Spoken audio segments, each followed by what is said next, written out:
Ở đây. Đây chứ.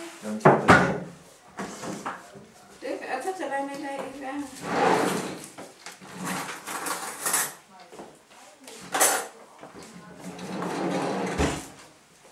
Anh muốn xẻ vô bỏ vô cái gì? Đây em xẻ bỏ vô.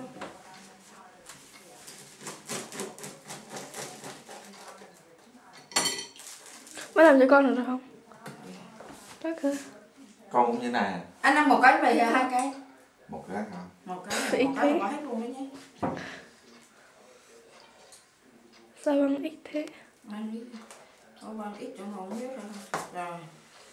Ít để giữ eo. Không có eo á. Eo ra để vô vậy. Thêm đầu tiên.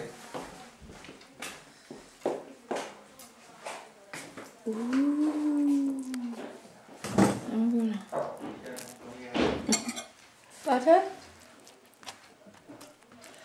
Lít cờ đấy. Ja, warte. Und cut.